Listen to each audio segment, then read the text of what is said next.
A música popular brasileira, sabe, ela não foi criada por decreto. Não foi uma coisa inventada. Ela nasceu. Nasceu de um encontro. Um encontro que às vezes foi violento, outras vezes sublime. Um encontro entre dois mundos. E é exatamente essa história, a do DNA da nossa música, que a gente vai desvendar agora. Vamos nessa?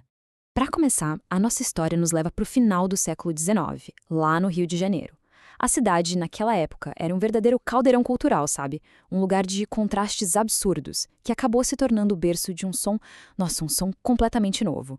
Imagina só a cena. De um lado, a gente tinha o salão europeu, todo formal, preciso. O som era de polcas e valsas importadas. A elite da época tentando ser uma pequena Paris, né? E do outro lado, o terreiro africano. Ali, o que mandava era a fluidez, a herança rítmica forte do batuque, do lundu. O mais incrível é que a nossa música nasceu exatamente aí, na fresta entre esses dois universos tão diferentes. E qual foi a liga que juntou tudo isso?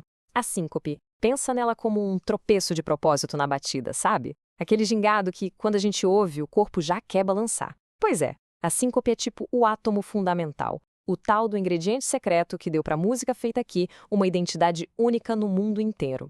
E a primeira grande manifestação sonora que nasceu dessa mistura toda foi o choro. Foi a primeira música urbana que era genuinamente brasileira, sabe? O primeiro resultado dessa fusão cultural incrível.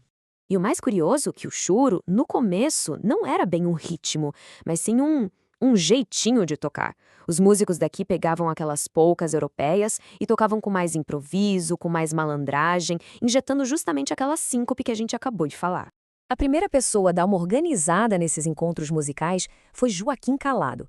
Ele é visto como o pai dos chorões, justamente por ter criado os primeiros conjuntos, juntando a técnica mais refinada da flauta com o improviso que vinha do povão, do violão e do cavaquinho. Ok, se o Calado organizou, a Chiquinha Gonzaga, ela revolucionou.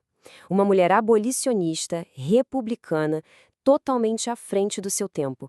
Foi ela quem compôs Ó Abre Alas, a primeira marchinha de carnaval da história.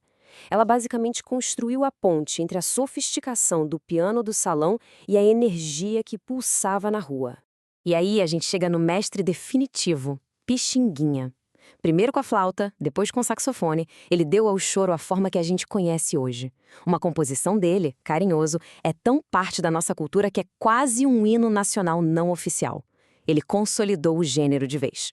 Mas olha só, enquanto o choro ia se desenvolvendo de um jeito mais instrumental, mais sofisticado, uma outra batida bem mais coletiva e cheia de percussão começava a pulsar nos quintais da cidade.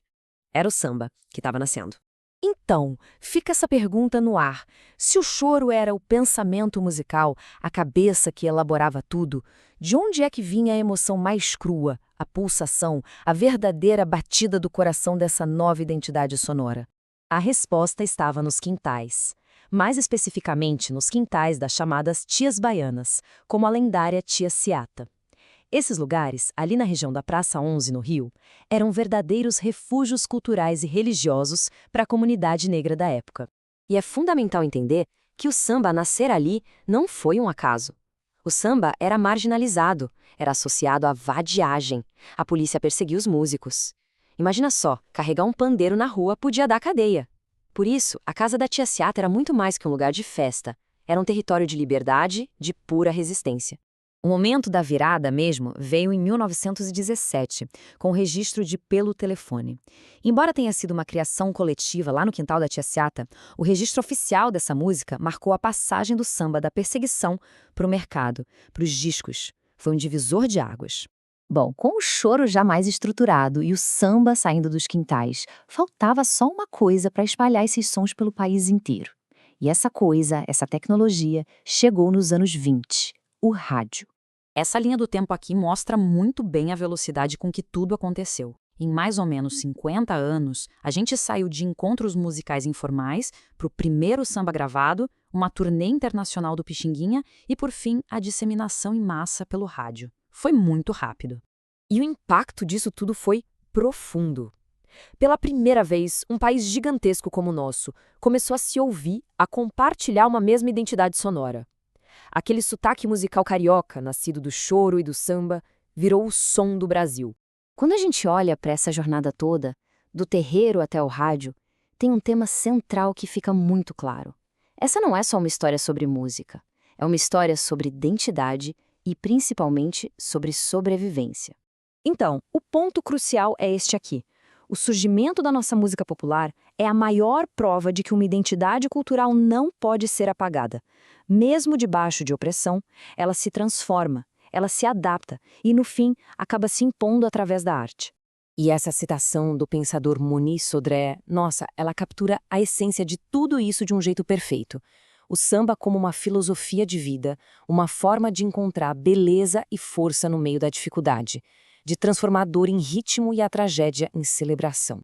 E isso tudo nos deixa com uma reflexão para o final. E se o DNA dessa música foi forjado na resistência contra a opressão cultural, contra a opressão social, a que forças, a que pressões o som do Brasil resiste hoje em dia? A resposta para isso talvez continue sendo escrita a cada nova batida.